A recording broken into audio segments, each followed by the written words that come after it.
We're going to get started right away this morning. We do have a busy morning, and there is a chance that we're going to get interrupted. So, without any further ado, pursuant to Standing Order 1082 and the motion adopted by the committee on Tuesday, September 18th, 2018, the committee is resuming its study of supporting families after the loss of a child.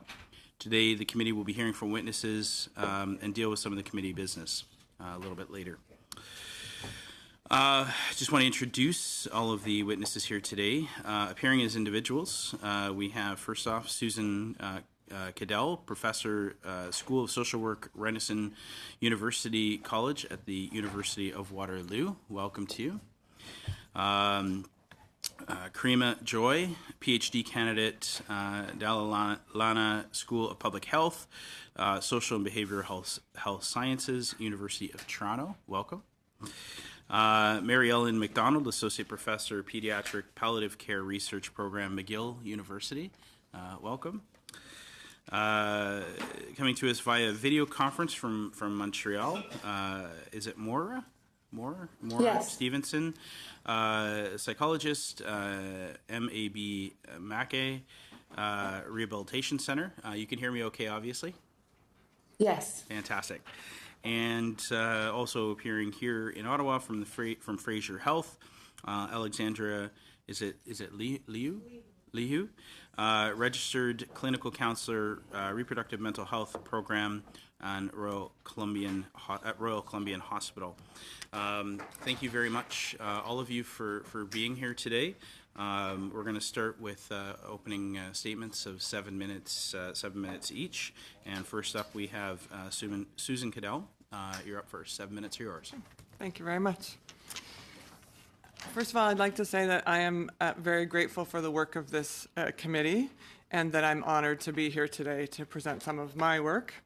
So let me introduce myself. I'm a social worker by training. I have a number of years in practice, in family counseling, including grief counseling. And now I'm an academic with a research program in death and dying and grief and loss for 20 years. I'm one of the few social work researchers in Canada in pediatric palliative care and have an association with Canuck Place Children's Hospice in Vancouver. I'm a wife and mother to 3 adult children, and I have never experienced the death of a child. My research work in grief, however, began following my own experience of numerous friends dying of AIDS. So the first point that I want to underline is our changing understanding of grief. My social work education included absolutely nothing about grief and loss, death and dying at all. All my training and understanding has come from my own research and the collaborations in which I've been involved. We now acknowledge in the field that grief does not end. There's still a popular notion that there's some stages involved in this, but that's largely been debunked. Grief is about relationship, and it's the price that we pay for loving. When someone we care about dies, our relationship with them changes. It does not end. The work of grief is making that transformation. Now we talk about continuing bonds, not severing or detaching. There is no timeline. Grief can and does resurface months and years after the death. Death is a part of life. In hospice palliative care is a philosophy of care which includes the notion that death is a part of life. Many of us do not like to talk about death and dying, and by consequence, grief is often stigmatized. Grieving is difficult. Grieving is difficult when someone close dies. Grieving is difficult when that death defies expectations. And for the most part, in this country, we expect that as adults and parents, children will outlive us. Grief can be supported when it is acknowledged. And this is often not the case because people don't like to talk about death and dying. This makes grieving harder when the griever encounters people and systems that do not understand what the griever is going through. Supporting grief does not mean making it better. Grief is harder when it is ignored by those around us. Supporting grief means acknowledging that there is nothing that does make it better. We often think that we should no longer talk about the person who died. While this may be true in some cultural contexts, for the most part, the participants in various research projects that I've been involved in are clear that they feel unsupported when people ignore their grief and do not talk about the person who died. Talking about the person who died, whatever the age or relationship, does not make grief harder. The next point I want to underline is that the idea of the worst kind of grief. The grief literature is full of the notion that parental bereavement is the worst kind of grief. And I want to say I'm guilty of that. If you look at some of my publications, I have written that. But over the years and in my practice and in my research, I've come to realize that this creates a hierarchy of grief that is a disservice to everyone. Especially in a context in which we are uncomfortable with death and grief, a hierarchy of grief only distances grieving parents even more. People often feel afraid of grieving parents and afraid of saying the wrong thing. I have the voice of a research participant in my head who told me a story about seeing someone she knows crossing the street to avoid her when she was a bereaved parent. We need to be careful not to perpetuate the notion that some kinds of grief are worse than others. Grief is very personal and individual. When we talk about kinds that are worse than others, we make it harder for people and systems to support them. Telling the story matters a lot. I have a good friend and collaborator on a current research project whose son died 16 years ago at 22 weeks of pregnancy. I've heard her grief story many times, but in preparing for today, I realized I had never heard the part of it about going back to work. So I called her and I asked her. She said two things that stick with me particularly, that I'm bringing here to you. One was that she had to repeatedly navigate the system of unemployment insurance.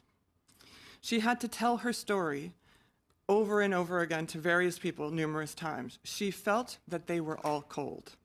Her wish was for a system that, upon hearing of the death of a child, immediately refers the person seeking services to an individual or a specific service where the people are qualified to listen and support, as well as help navigate the system.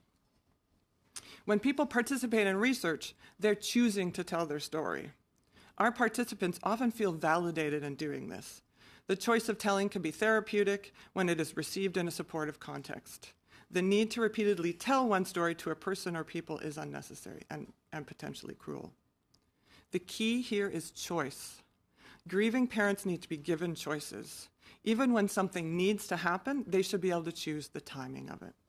In an ideal system context, this would involve the parents choosing appointment times to deal with necessary tasks and built-in flexibility in the system so that if they just couldn't possibly do it that day in an unexpected way, they could reschedule.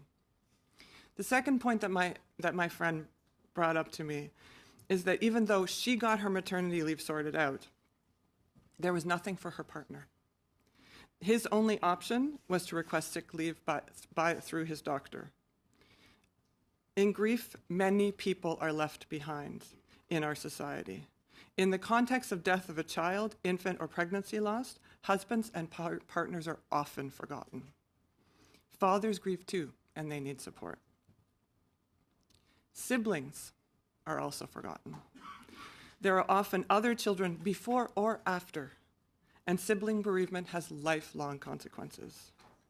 Grandparents are also sorely neglected. Grief sends ripple effects through families and communities for years. So I want to close by saying I think that the motion that I've read about and the proposed changes are definitely a step in the right direction. Grief is being acknowledged along with the recognitions that systems can support when the people working in that system are also prepared with the skills to do that. But I see this as only as a first step. I began with the notion that death is part of life.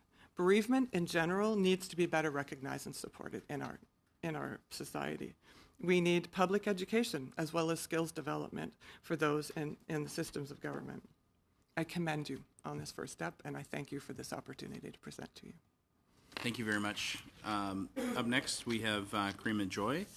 PhD candidate, Dalalana School of Public Health, Social and Behavioral Health Sciences, University of Toronto. Thank you for inviting me today, and to Blake Richards for Motion 110. As mentioned, I'm a PhD candidate at the University of Toronto. I have a master's degree in social work, and I'm a registered social worker. I hold a Joseph Armand Bombardier Canadian Graduate Scholarship. I'm also a parent. I have not lost a child to death. My dissertation topic, which to be clear is in early stages, is about how bereavement experiences in Canada are accommodated in federal and provincial legislation and workplaces with a focus on those in precarious employment. I've experienced the life-shattering grief that comes from love and loss. In one instance, I found myself caregiving for my then partner's family after his dad's sudden death from pancreatic cancer. Unable to negotiate a leave from my contract position, I left my job for 4 months to care for the family, entering a precarious situation with my employer. I did not have the capacity to think clearly or consider my financial or career consequences. Stung by feelings of helplessness at the lack of resources and support, I was motivated to learn about how to better prepare for bereavement. I've now worked for a decade in the bereavement field, including for the Suicide Loss Survivor Program in Toronto and Bereaved Families Ontario, Toronto, an agency that for the last 40 years has been dedicated to supporting families grieving all types of losses. Witnessing how underfunded and overburdened these agencies were, I was moved to study bereavement academically to explore the macro forces impacting these circumstances. I've completed an extensive review of the academic literature and found that the scholarship in this area mainly explores psychological or therapeutic aspects of grief, which does not adequately capture the role of social, economic, and political factors that shape the space allotted to accommodate these experiences. However, this is changing, and attention is increasingly being directed to the context of bereavement. The best Canadian study on this topic that I've come across is by Mary Ellen McDonald and Susan Cadell, here today, and their colleagues, where they compare and critically analyze Canadian and international bereavement legislation. One important question they ask is why other leaves, parental, maternity, compassionate care leave, are offered generous provisions but not bereavement leave. Their answer is that grief is not considered labor or a public good, an attitude that needs to be challenged as it communicates to Canadians that their grief is undeserving of attention and support, forcing people to suffer in silence. Bereaved individuals often feel pressure to return to work and resume productivity. Prematurely returning to work may restrict some employees' grief experiences, negatively impacting their well-being and mental and physical health. Presenteeism can affect workplace productivity and costs more than absenteeism, meaning that returning to work does not signify that bereaved employees are ready to resume full functioning. Consequently, workplaces may face an increase in sick leaves, lower quality and quantity of work, and lower employee morale. There's a lack of accountability or funding for bereavement, as it's not under the mandate of any Canadian health system, professional association, or government jurisdiction. Alternatively, the American Hospice Foundation argues that offering bereavement programs and flexible leave arrangements leads to improved employee morale and a decrease in sick leaves and staff turnover. Some employees have access to more generous leave, depending on their employer and labor arrangement. However, those in precarious employment, a work arrangement that offers limited job security, stability, or protections, may be more vulnerable to bereavement given they have little or no access to standard benefits, facing concerns that taking leave would threaten their job or financial security. In Ontario, for example, precarious employment is increasingly the norm for workers across demographic categories, impacting everybody. Faced with funeral expenses, unpaid time from work, or job loss, individuals in precarious employment may be forced to choose between grief and poverty.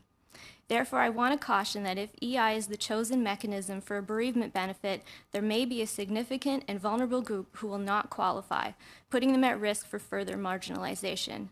In my notes, I included an appendix, I don't know if you have access to it, but of the Canadian Employment Insurance Commission's Employment Insurance Monitoring and Assessment Report, 2016 and 2017, and it illustrates how large some of these groups are that may fall into the gaps of not being covered by EI. So my recommendations I agree with many of the solutions that have been proposed in the past meetings, including training Service Canada employees with a skill set compassionate to grief and bereavement, having a dedicated Service Canada bereavement line, or creating a landing page one-stop shop for grief and bereavement, preventing Canada Child Benefit overpayments and clawbacks, initiating a bereavement awareness campaign to communicate to Canadians that the Government of Canada values and respects grief.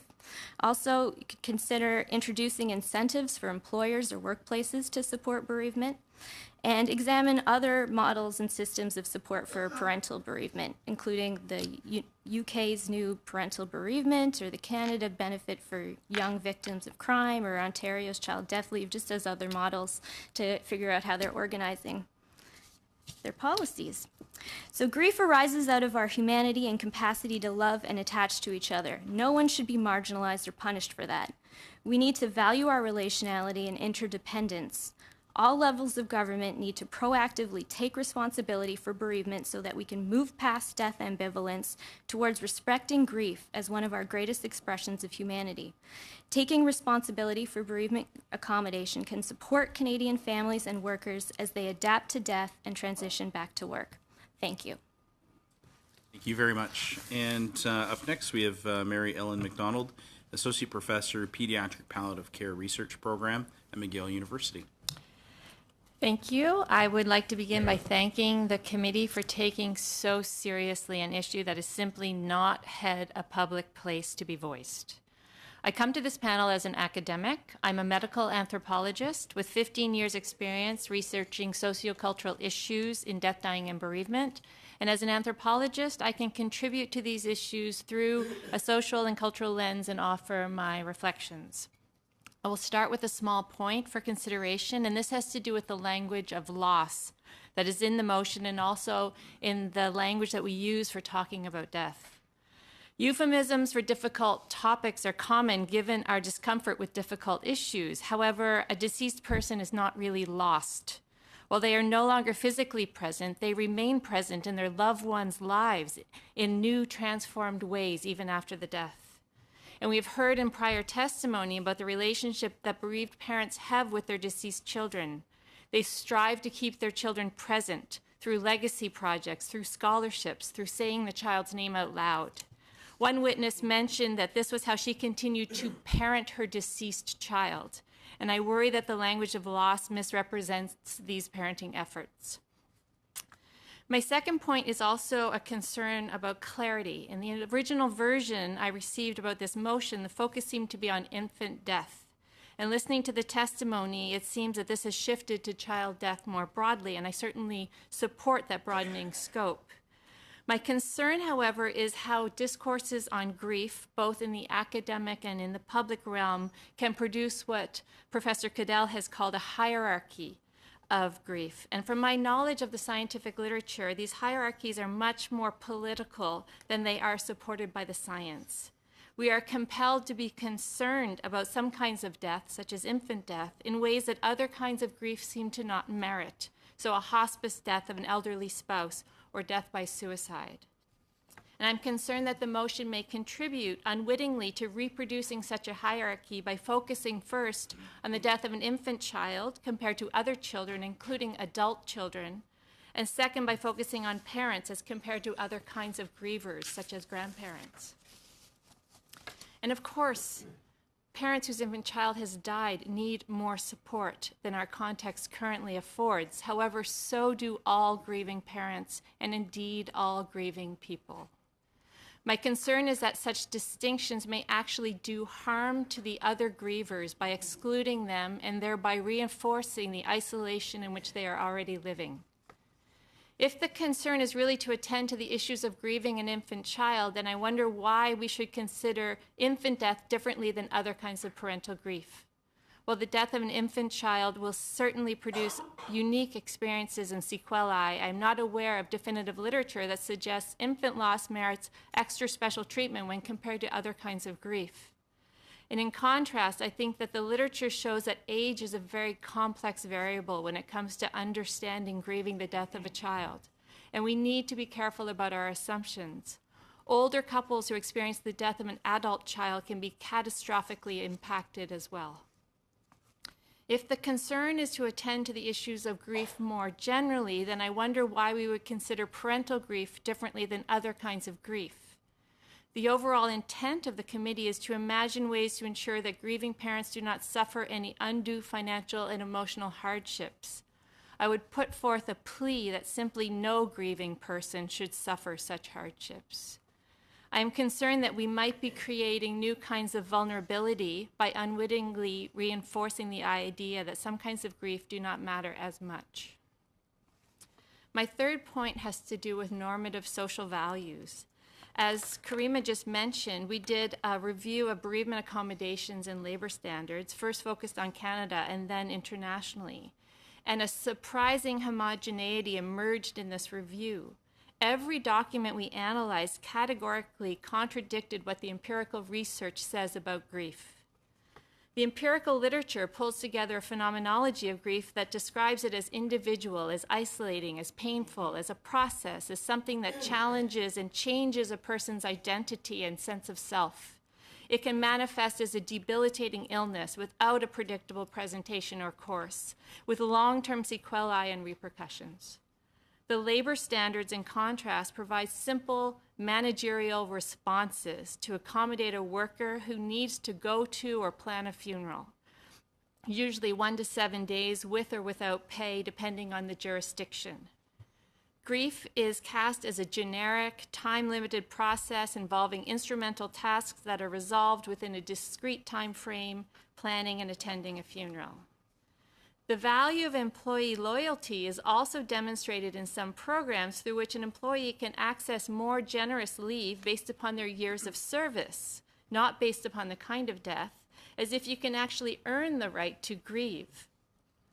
Upon closer examination of the language in the reports, we found a remarkable similarity in the values undergirding the documents.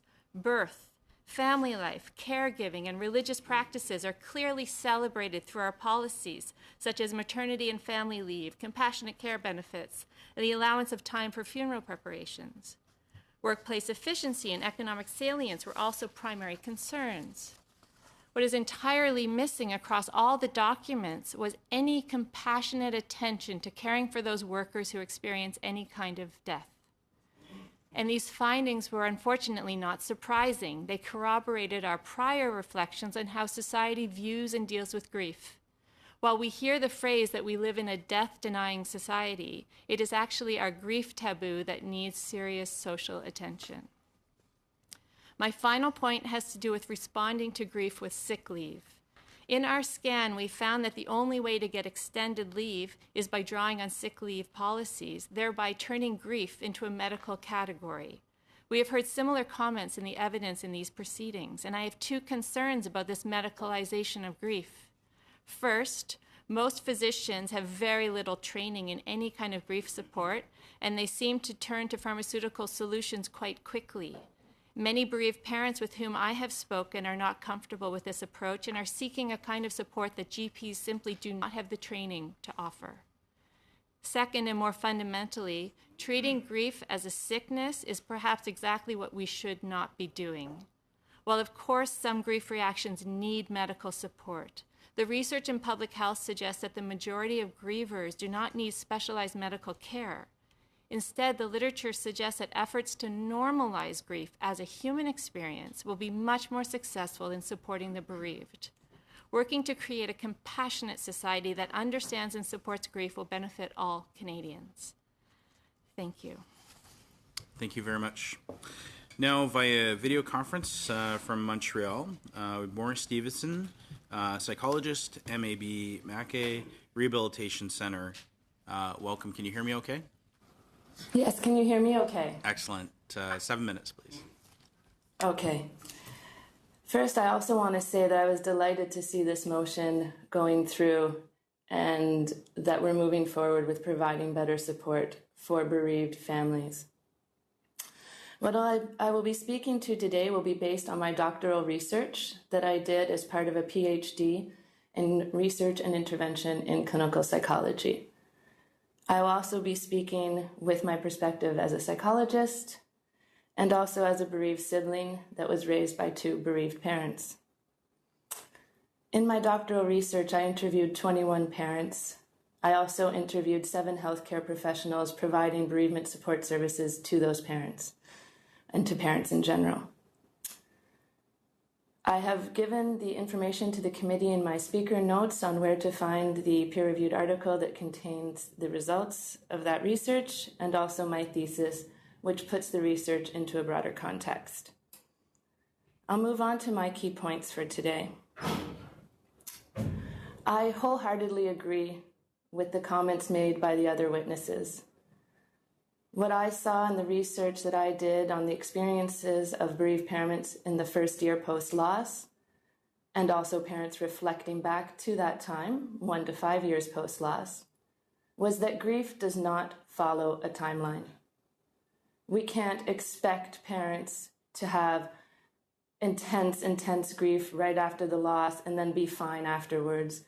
We have to also understand that even years after the loss of their child, the death of their child, anniversaries and other difficult times of year can trigger parents to have, again, intense forms of grief. I also want to say that the subject of my research was not focused on employment. I was very much focused on their experiences and their perspective on the services provided to them. But despite that, there was still some comments made about employers and employment. Parents had mixed views on how their employers understood what was going on with them. Some employers were understanding, others were less so.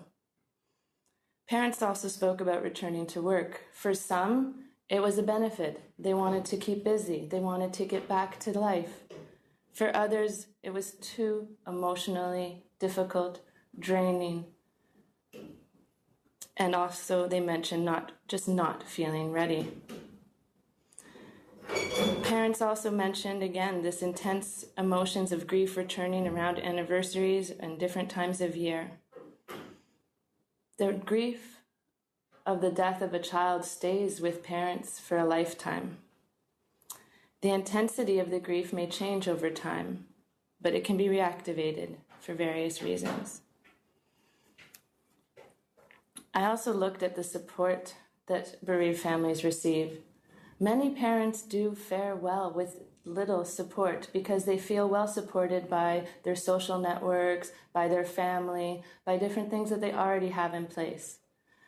When I spoke to parents who felt they did need support, they often felt that it was limited either by the number of sessions provided, for example, by a social worker, where here in Quebec they received 20 sessions. And also, lack of expertise by professionals in the public sector was noted as problematic and unhelpful. And on a side note to that, I'd just like to draw attention to the Employment Assistance Program website, which I looked at the other day. And I was, to be honest, disappointed to read this following statement. This is on the grief section for the Employment Assistance Program. Grieving is an experience of detachment and effective disinvesting, which leads a person to a new adaptation. That was far from the experience that the parents I interviewed spoke to. There is no de-attachment. There is a reattachment. There is a change in attachment. And again, now I'm speaking as a perspective as a psychologist. The change from the attachment to a child that is physically living to attachment to a child that no longer is alive, but it's still an attachment. There is no detachment. There is no letting go. That dates back from previous grief theory that we no longer hold to be valid based on research such as mine. So to summarize, in my opinion, employers should be willing to give parents leave following the death of their child. But parents should not be obligated to take this leave. It has to remain flexible.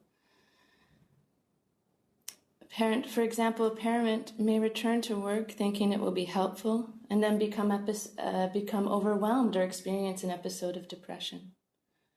The parent should be able to take leave at that time. Employers should treat parents with dignity and respect, and we should all understand the language of grief. And parents should also be allowed to leave around the time of the anniversary of the death of their child's birthday. And to this regard, the parents I interviewed were very clear on what times of year were particularly difficult for them. So that is something that could most likely be pre-established. And in the same regard with flexibility, bereavement support services should be flexible, consistent, and conducted by professionals with a clear understanding on how to support bereaved parents. So once again, I just want to thank the committee for putting this motion forward, and I hope that it continues to grow and that we continue to better support these families. Thank you. Thank you very much. And now from Fraser Health, Alexandra Lihu, registered clinical counselor, reproductive mental health program, Royal Columbian Hospital. Thank you. Good morning, and thank you for inviting me to speak here with you today. I am honored to be able to advocate for and represent the women and families that Motion 110 is exploring how to better support. I'm a registered clinical counselor at the Fraser Health Reproductive Mental Health Program at Royal Columbian Hospital. I sit on the Fraser Reproductive Mental Health Operations Committee, and I'm the co-founder of the Fraser Health Reproductive Community of Practice. As a clinician at the Fraser Health Reproductive Mental Health Program, I have the privilege of working with women who are struggling with new or pre-existing mental health concerns, exacerbated due to struggles with fertility, premenstrual dysphoric disorder, pregnancy, the postpartum period, as well as pregnancy interruption, miscarriage, stillbirth, and infant death. Our program provides psychiatry consultation as well as individual and group therapy. For those we support following the death of a child, we listen to their experiences of trauma, loss, grief, social isolation, interpersonal relationship struggles, and financial hardship. Working with the bereaved mother, I provide grief therapy in 2 phases. In phase 1, the mother tells me, and we work to process the story of her conception, pregnancy, and of her loss. I teach her about the 5 stages of grief and normalize the grieving process. We work to continue the bond between the mother and the deceased baby. The goal is not to push the tragedy aside and move on, but to integrate the death into her life. We discuss rituals and ceremonies that the family has done or is planning to do to say goodbye to the baby, and we work on creating memories and meaning. I educate the mother about trauma, and we identify triggers which are impacting her and ways to manage and cope through them. We devise a communication plan and create and rehearse a script she can utilize for when she is asked where her baby is. We process emotions. We identify and validate the anger, the guilt, blame, and shame. We utilize mindfulness and increase her self-compassion.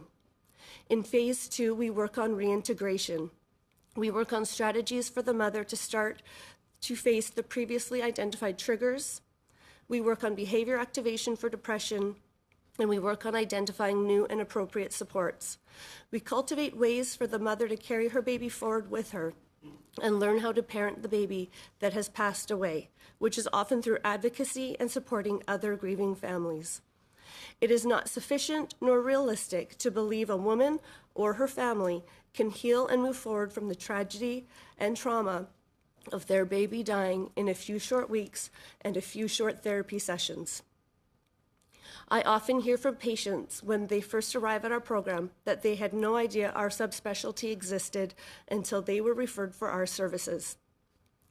Patients are referred to the program by their family doctors, nurse practitioners, obstetricians, and midwives, or following a visit to the hospital emergency room. If there are concerns regarding the mother's safety, the psychiatric urgent response clinic will bridge for us until we are able to see the patient, and we are grateful for their clinical support. Our wait list can be long, and we are constantly problem solving and developing programming options to try to alleviate the wait. Unfortunately, there's a shortage of appropriate, publicly funded, trauma-informed grief therapy for bereaved parents of miscarriage, stillbirth, or infant death, and this is a problem. We've been working to mediate this concern and have created and host the Fraser Reproductive Mental Health Community of Practice to support and educate, to provide support and education for community mental health clinicians. I would like to stress today that even through the most heart-wrenching experience of losing their baby, it is in my professional experience that every single patient that I have ever treated for miscarriage, stillbirth, or infant death has made the decision to try to conceive again. Approximately 85% of women who have suffered a loss will be pregnant again within 18 months. But it is in my experience that most families continue trying to conceive again in approximately 3 to 4 months, or as soon as they are medically cleared to do so. A concern is that after a loss, women who become pregnant again are often not able to complete the 600-hour minimum EI contribution in the 52 weeks prior to delivery. This is frequently due to psychological struggles or physical concerns, and they are advised not to work for the safety of the pregnancy. These are women who have contributed to EI their entire adult lives and are now not able to utilize the maternity or parental benefit because their beautiful baby died. I advocate today for the creation of a compassionate and educational government website dedicated to supporting bereaved families, parents, as well as community supports and clinicians, which would include a national directory of supports and resources available by province or territory, education and supportive literature and PDF handouts that could be printed and utilized by their bereaved family, community supports, and healthcare providers. Access to a dedicated Service Canada team phone number. This team would be trained with accurate information and learn to deliver it in a caring and empathetic nature. A link to a Service Canada website, or the Service Canada website, which would now have a section dedicated to bereaved parents providing information and services available to them.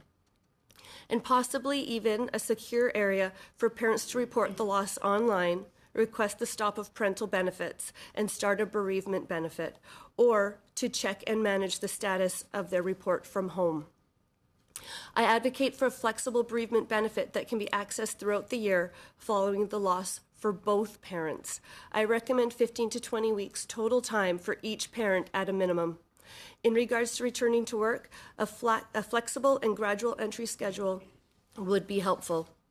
At the time of the loss, it is important to provide immediate supportive and clinical resources in a timely manner for both parents. The care provider who's attending to the family, be it the doctor, midwife, nurse, or social worker, could utilize and share the government bereavement website to gain information and resources to better serve the family. And they could also begin a process of an automatic enrollment for a bereavement benefit with the parent's consent at that time. Sustainable long-term supports also need to be addressed. Each bereavement is unique, and many families experience recurrent loss. Grieving parents and families benefit greatly from peer support, bereavement groups, and clinical counseling.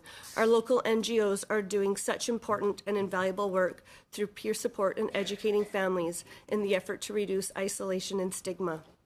They need predictable financial support to be able to continue to provide the quality of the work they are currently doing. And finally, I advocate for families who have gone on to conceive again to be able to access a maternity and parental benefit for pregnancy after a loss, based on their history of contributing to the employment insurance, not on the 52 weeks before the delivery. Thank you. Thank you very much. Up first for questions, we have MP Richards, please, 6 minutes.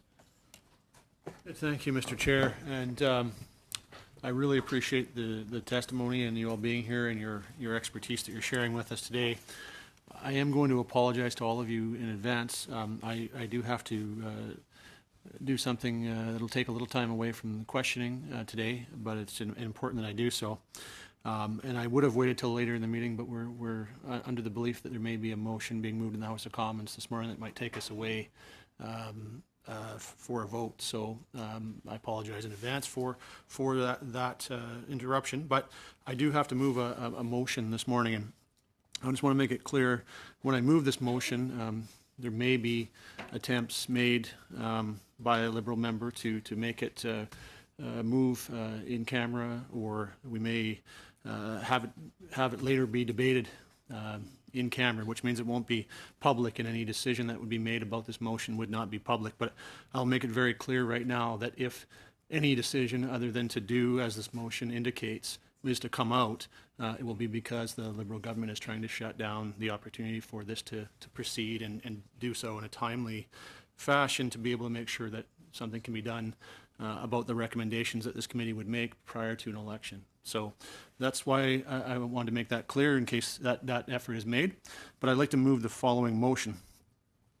On, pardon me, on June 8th, 2018, the House of Commons unanimously supported Motion 110 with all-party support. This important motion had this committee undertake a study of impact of federal government programming on parents who have suffered the loss of an infant child, and to make recommendations on what the federal government can implement to improve the level of support for grieving parents to ensure they do not experience further hardship. Parents have testified to this committee about the heart-wrenching experiences of dealing with cold and clinical government programming, like when a Service Canada official told a grieving mother that, and I quote, "Your child ceases to exist, so therefore the benefits will cease to exist." This solidifies the fact that we as a committee have a responsibility to take immediate action to ensure that no grieving parent has to experience something like this again. This motion and study has received support from grieving parents across this country who are counting on this committee to do its work and who are eagerly awaiting its recommendations.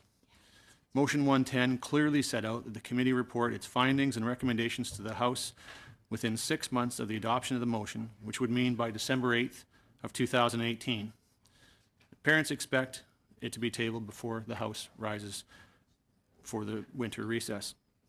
So as such, I move that in relation to the study on supporting families after the loss of a child, the Committee on Human Resources, Skills and Social Development and the Status of Persons with Disabilities, A, sit for 30 minutes beyond its regular sitting time on Tuesday, November 22nd, 2018, to provide drafting instructions for the Library of Parliament analyst.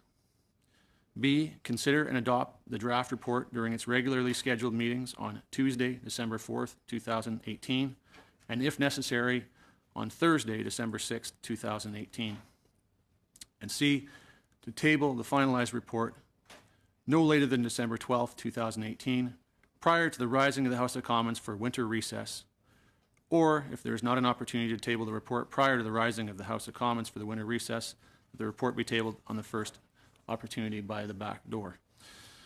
So that's the motion I'm moving. I'm doing that simply because I want to ensure that grieving parents across this country who are expecting action, who are wanting to see the recommendations of this committee and want to be able to see them acted upon before a federal election, will have that opportunity to see that happen. And I certainly hope that we'll get unanimous support here at the committee for that to occur. I see no reason why we can't get that, why that shouldn't be possible, and there would only be one reason why we wouldn't get that support, and that would be simply because members of the government would not want to proceed to fix these problems for grieving parents.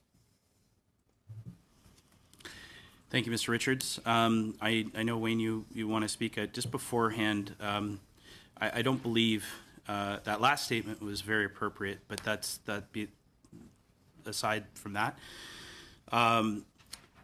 As the Vice Chair and I have already discussed offline, the issue with being able to table this before we rise has very little, if anything, to do with our desire to see this done.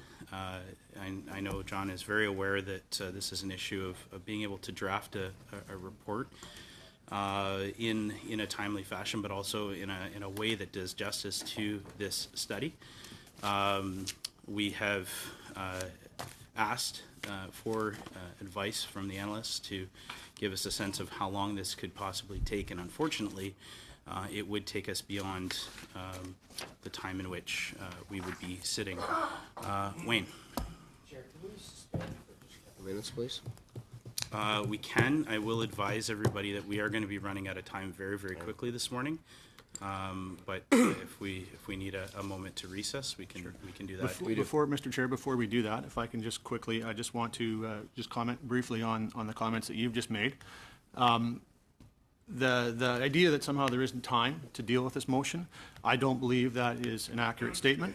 I had a look just briefly last night at this committee's past proceedings. For example, there was a report done by this committee on temporary foreign worker program. The last date of witnesses was June the 1st. I believe that was 2016. And the report was then considered on June the 13th, which was exactly 12 days later. That would be the exact same timeline being proposed by this motion, so there is no doubt that this could be accomplished if there was desire to do so. I can give many other examples from other committees and even from this committee itself of similar types of links, but certainly the indication from that report would show us that this is certainly possible to do. It would only be that there would be desire and a willingness to do it. Taking that into consideration, that report actually was not tabled until the fall of that year. Well, but that being the case, Mr. Chair, I'd like the tabling is not the excuse me issue for a here. minute. Your arguments are that the report can't be done. There's other circumstances involved that did not apply in that situation, and if I can ask the analyst to sort of explain some of the logistics around this, that might clear this up. This is not a political issue. This is a logistic one. It's a will issue, and Mr. Chair. it really is not. issue. So if you just give me a moment, If you'd please. like to have it done, you And can have it done. I'd like to ask the analyst to maybe share what you shared with me this morning. So the issue is not so much what we would need in terms of instructions from you guys and to draft the report. The issue is the production of a report that could be ready for consideration. So it needs to be available in both languages. It also needs to be available in a template now that requires accessible format. So that requires between 2.5 or 3 weeks just to turn around before we even write the report. So unfortunately, it is the production of a report that the committee can consider in the formats that need to be available that is really the issue that makes it very difficult for us. So we calculated that if you gave us drafting instructions next, what was it, the 22nd? The original idea had been the 27th. I think Mr. Richards mentioned the 22nd. Yeah. So we'd basically have a couple of days to draft a report. No, it leaves you 12 days to draft the No, report. it's the production of the report that can be tabled to the committee. So we've had a unfortunately. request to suspend for a moment. I'm gonna say that suspend. Oh, excuse me. Given the analyst comments, sir, I move that the debate be adjourned. I will point out that is exactly what we expected to have happen, and it's Excuse very me, you don't have the unfortunate floor. that that's what the We have government a decided vote. to do. This is continued debate. We cannot continue debate. We have a motion. All those in favor of that motion to adjourn the debate? Opposed? Okay, so we're going to adjourn that debate and move on. I asked Mr. people Richards. to note, I asked people Mr. to note Richards, the you vote, how have it proceeded, and what side voted for Mr. it, and Richards? what side voted against it. Mr. I think that makes Richards? it very clear as to what occurred here. You have 4 minutes remaining on your time. Do you wish to use that time? Yes, I certainly do, Mr. Chair, and I find it incredibly unfortunate that this, despite evidence being presented to the contrary, that this could be done. It certainly could be, and that's very unfortunate that the government is choosing to ignore that evidence and, unfortunately, not take this issue seriously for parents to make sure that they get the opportunity to see this done and dealt with before a federal election.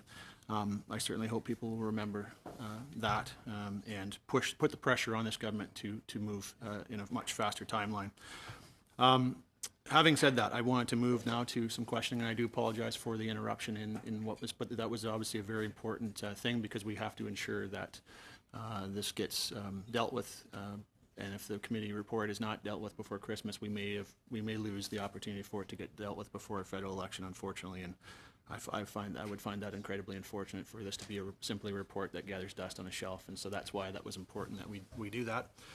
So again, I apologize, but I do want to ask some questions, certainly. I guess I'll start with just a one that you can all respond to, or any of you that would like to respond would be able to. That being, seems like throughout the study, when we've heard from the various parents, advocates for grieving parents as well, two things that have come up quite consistently, and some of you brought them up this morning as well, were the need for a couple of things. One of them being a grief benefit that would be universal and automatic and specific to grief, not trying to find ways to make other programs work for them so they don't have to continue to tell their stories over and over again. That would be the first suggestion. The second one that we've heard quite frequently is some kind of dedicated resources for grieving parents as well. Maybe a dedicated line at Service Canada, a dedicated section on the website, these types of things. I wanted to hear your comments, any of you who would like to comment on those two things, whether you see them as being the appropriate response and whether you think those would be important. Who would like to go first? Okay. I think the idea of a grief benefit or bereavement benefit would go a long way to recognizing that grief exists, that death is a part of life, and the pieces that are lacking in behind some of these issues in terms of the education in professions like mine, like in social work, I think if there were a benefit and that recognition, that the education would follow, and I think that the space of some kind of dedicated line or service or website or whatever is just it puts that recognition out that this is something that requires care. Sorry, Mary Ellen, go ahead. Go ahead, Moira. Okay. I'd just like to speak to the second point about the dedicated resources, because I think that falls more in line with my expertise as a psychologist and also the research that I obtained. If we're going to have dedicated resources, they should be evidence-based, and also bereaved parents should be consulted on those resources to make sure that it actually fits with their experiences. And I'd also like to underline the importance of training professionals working with the bereaved in general and bereaved parents and siblings specifically. We did a small project here in Montreal with La Phare, which is a children's hospice, and they created an online training program for nurses at CLSC in pediatric palliative care, and it included a section on bereaved parents and supporting bereaved parents. I'm mentioning that to show the feasibility of doing something like that. So not only should we have dedicated resources, but we should have easy to obtain training for professionals working with bereaved parents. Thank you.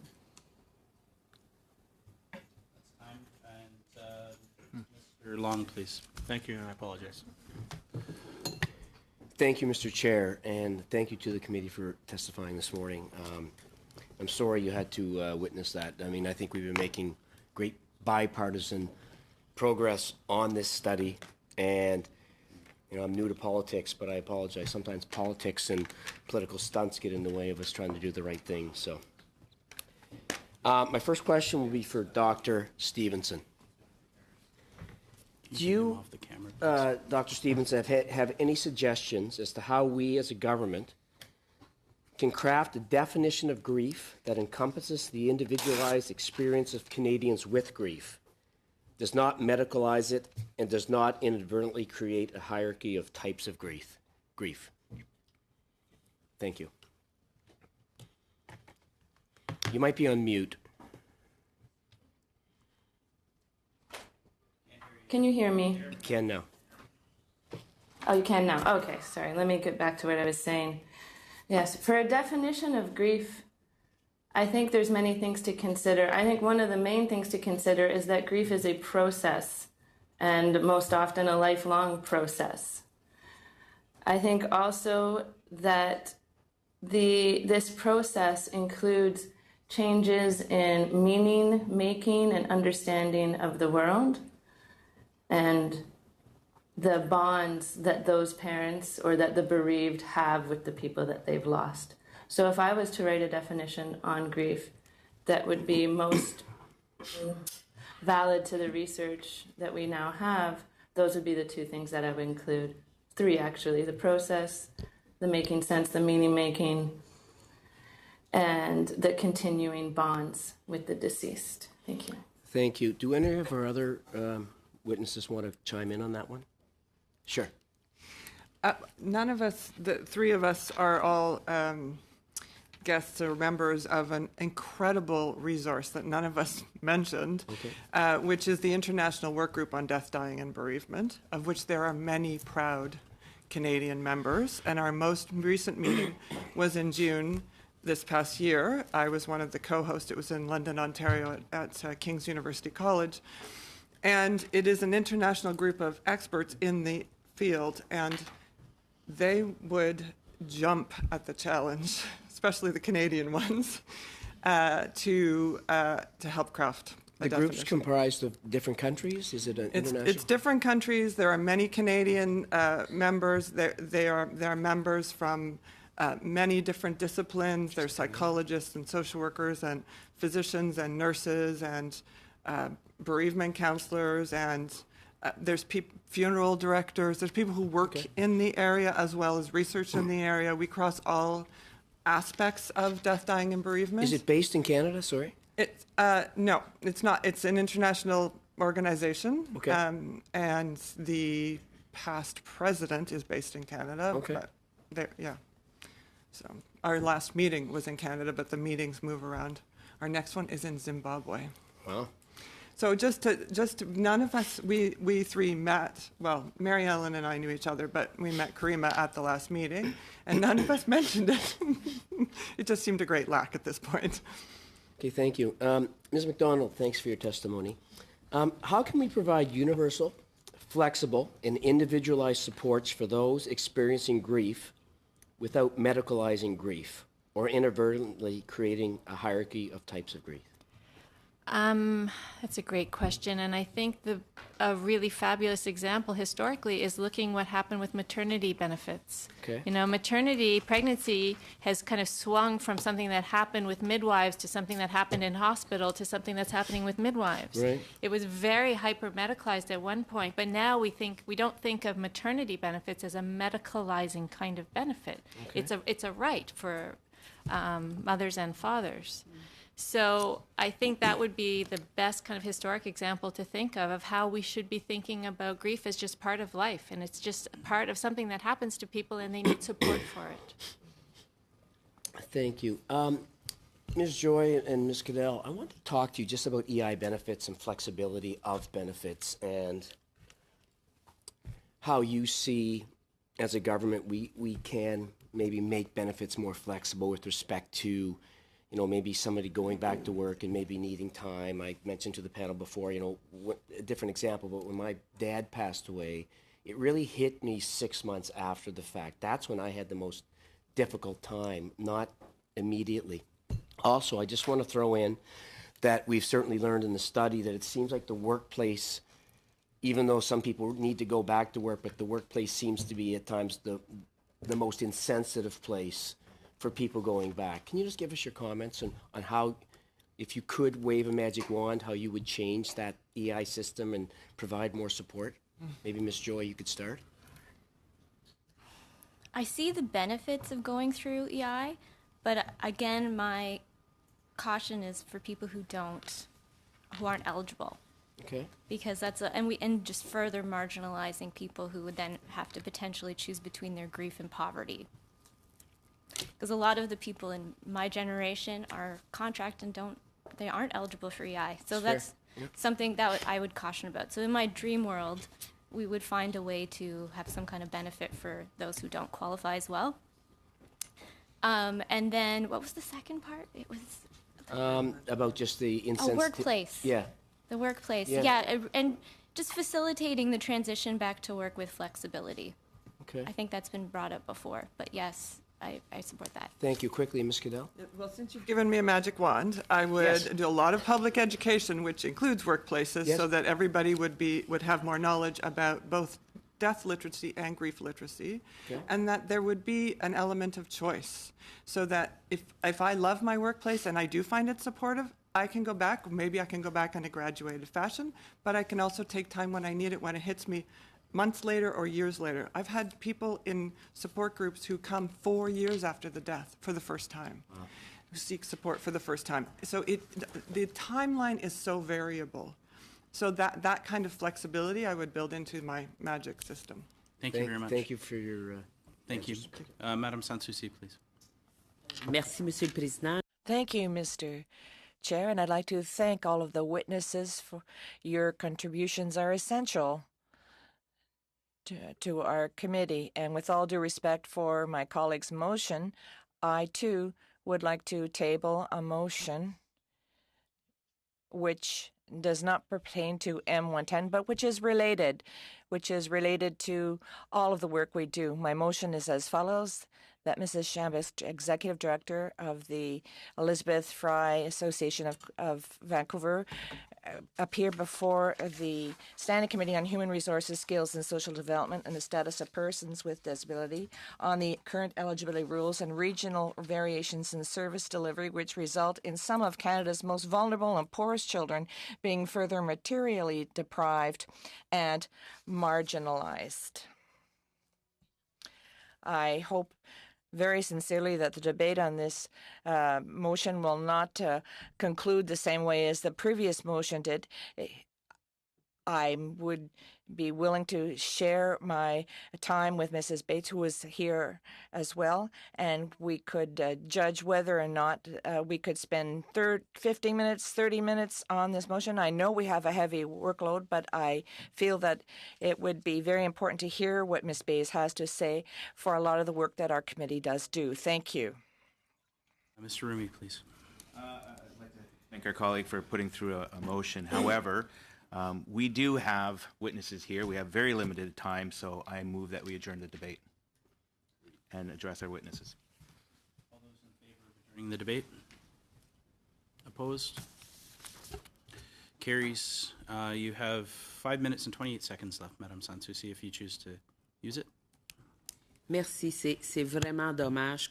Thank you. It's unfortunate that we have this choice not to vote. I think we have the courage, we need to have the courage to vote, and we always choose otherwise. My first question, Ms. Joy. Yes, you have to be able to understand what I'm saying. Ms. Joy, I'd like to hear, can you hear me okay? You can choose French or English. You can choose, if you put floor on, you'll hear my voice, but if you choose English, you should hear the interpretation. Can you hear me okay? I hope that this will not eat up my time, okay? I'd like to hear you talk about one of your recommendations. You feel that the EI program is not really reliable for bereaved families. We know that 40% of the contributions, and we're talking about 34% when we talk about women, are not eligible for employment insurance, which means that 35, and they need to have worked enough hours to qualify. We've suggested 12 weeks. Someone else talked about having 15%, 15 weeks. Do you think that we should look at the British system where the person is given leave unconditionally, or we want to, should this be part and parcel of the EI program? Because if we do this, people won't be eligible for the benefits.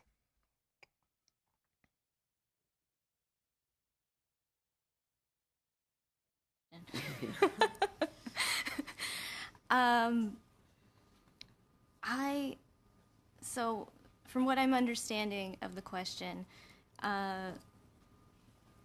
you're asking about EI or going with a different system that might mean that everyone would be eligible.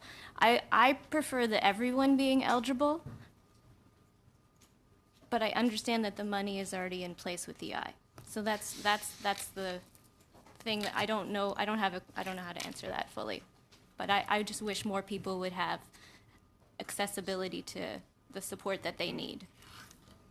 Ah ben, je pense que vous avez... Est-ce que vous avez quelque chose à ajouter ou non? Do you wish to add anything? I think you did, in fact, answer my question. So,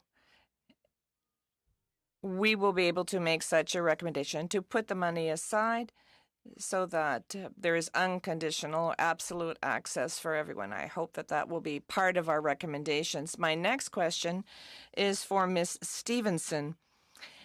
You talked about the difficulties that parents go through during the first year of grief. You talked about training. You talked about specialized training for people who deal with bereaved people. I'd like to hear what you have to say about this specific training that could be available to Service Canada employees and how we could change our internet platform to make it easier for bereaved parents to navigate the system. This would make things easier for their everyday living while they're going through this grieving process. Potential users, there's the parents and then there's the professionals working with the parents, right? But I think we're in a time where technology is really our friend here. In the work that we did with LaFar, everything was based on the web. So professionals, for example, were given a password and then they had access to various training modules based on the existing research, so very much evidence-based. And again, parents consulted on the program itself. When it comes to parents, it could have a similar format, but obviously I don't see the point of having a password. It should be as readily accessible as possible. And I also want to add that the pre-existing information on the web needs to be updated and in line with what we actually know. The reason I read that comment from the EAP website was because when I put my feet in the shoes of a bereaved parent and I read a statement like that, I find it upsetting. So I think we really need to go back and take a look at what exists and then create something using the technology we have that's easily accessible for people across Canada, be it families or professionals. I will also underline that we could easily do something, well, easily, maybe is an exaggeration, but we should offer something to bereaved siblings as well. They are very much underserviced when we talk about bereavement services. There's little that exists for them, and when we are providing support to bereaved siblings, it's often included within a larger program for bereaved children. So they're with people that are experiencing the loss of parents, grandparents, etc. Anyways, I think that it could be easily done, and I think we should be targeting the two users, the families and the professionals. Thank you very much. And MP Hogue, please. Thank you, and I want to thank Mr. Richards for bringing this issue before us. It's certainly been both an emotional experience and an intellectual experience going through this, and all the testimony that we've received over a period of time. I've been closely connected with a number of parents in my community that have gone through similar issues and different experiences. And certainly the subjectivity that you refer to is certainly part of my experience as well. I also appreciate Mr. Richards' sense of urgency with wanting to move this ahead. I think we all certainly feel that. Having heard the testimony again, both the experiential and the research and where that has led us, I share your sense of urgency, and I think I don't want the notion of taking that away to imply in any way that there's any sense from me, and I'm sure from my colleagues, in not wanting this to move forward as quickly as we can, to put in place practices, procedures, empathetic, reasoned responses to the needs of people. I'm feeling a bit conflicted with what has taken place, and from a procedural perspective, that keep thinking about Steven Pinker and Abraham Lincoln talking about the better angels of our nature, and how do we find and want to reflect. And I think as Canadians that we want to reflect the values that you've highlighted for us, as well as many of the values that have come to us through many parents talking about their experiences, and not just parents but extended family members, which as I say, has torn me, and I'm sure torn many of us in many ways, both the experiences that we have in our communities and many of the experiences that we have individually experienced with these types of death. There's been some suggestion, there's a lot of specifics and suggestions that have come out, and I, again, sense the urgency and the desire to get to a place where we have a much better responsive caring system in our country. Some references have been made to other countries, other jurisdictions. Is there anything out there around the world that is helpful? Each of you have made different references to different specifics. Is there something that we can adapt to, that the best practices? Each of you have made different references to things. Are there some things that become I guess I'm looking for the values, reflected, a little bit of values, and then the principles that roll out of those, and then how that it can be interpreted into legislation, into practice, into policies. But I think that we need to ensure that we do start to invest some of those in some of the values that we see as Canadians and as caring people. So any of you that would like to respond to it, look at. I would, it's not specific to parents, but it's specific to grief and this idea of grief literacy. Scotland is making enormous advances in terms of public education and death and grief literacy. They have festivals. It was I'm not sure if it was Scotland or Great Britain that the whole idea of death cafes began, and in Scotland they've taken that farther, and they have week-long festivals. They have dinners called To Absent Friends, where it's different from a death cafe. I'm not sure if you've heard of death cafes, but it's a public event where people come and talk about death, but not necessarily specific to their own grief experience. But To Absent Friends are organized dinners in small ways where people actually bring their own personal stories and celebrate their bonds to the people specific people who have died. And they've recently introduced legislation about supporting families financially in terms of funeral costs, because funerals are exorbitantly expensive. And so I would direct your attention to Scotland, and would be happy to help provide some of those resources in a brief to the committee. Please proceed. I will add to what Professor Cadell was saying about the movement called Compassionate Communities, and Ottawa has actually signed on to this movement as a city. So it's a movement that was started in the public health palliative care community, and it is focused on bringing kind of an awareness of life's issues, life's traumas, at the community level, grassroots level. And there's a number of international cities that have signed on to this movement. So it's called Compassionate Communities.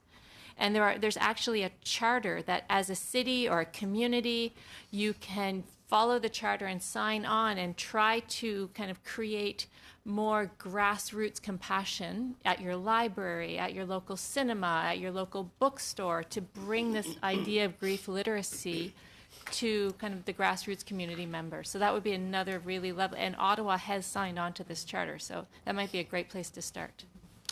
Thank you. MP Morrissey, please. Thank you, Chair. And a quick question to Ms. Cadell.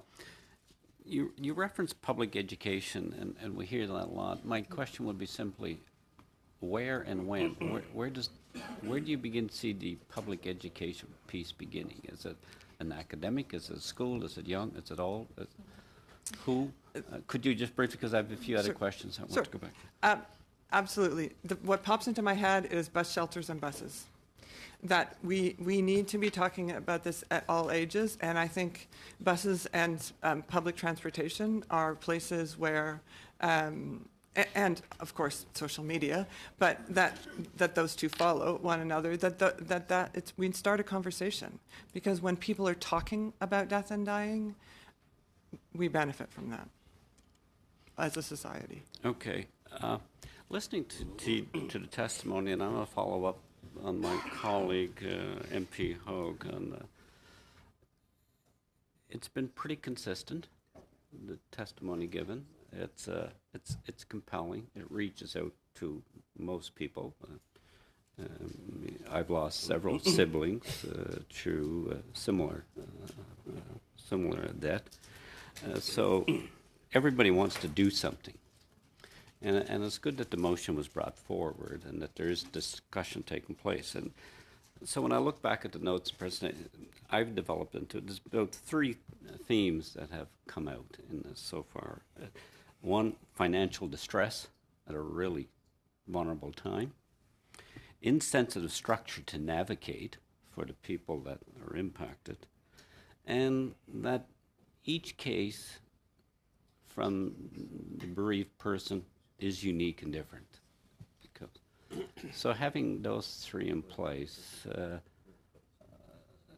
what would you tell this committee to recommend to government to address? And I was very impressed with Ms. Alexander's presentation. You did put some real structure in facts and how to respond. So I just, if you could quickly, because that's what we have to come down to. And there's a desire, certainly from this side of the House, this side of the committee, to put forward recommendations that address these. So as a social worker, I would want to see a micro, meso, macro approach to this. At a macro level, I would like to see our country sign on to the Compassionate Charter, Compassionate Cities Charter, and give cities resources to enact that, because it really helps to start the conversation. And something like, instead of heritage minutes, bereavement minutes, so that we have something about destroying the myths. There's so many myths around death and dying. So at the macro level, at the micro level, that we are that professionals and individuals are being resourced. So not just the bereaved, but the folks who are working in the services are also being equipped with skills. And at the meso level, very quickly, I can see you're probably getting called, that the organizations would provide training and provide support. If the Government of Canada starts providing really excellent bereavement leave, maybe the rest of the country will follow to its employees. I'm afraid I have to interrupt here. We do have some committee business to get to. I apologize for cutting us short, but I do want to thank you all for being here, as well as coming to us via video conference and sharing your knowledge with us today on this study. We are going to suspend and go in camera very quickly and come back to discuss a motion. Thank you very much. Suspend.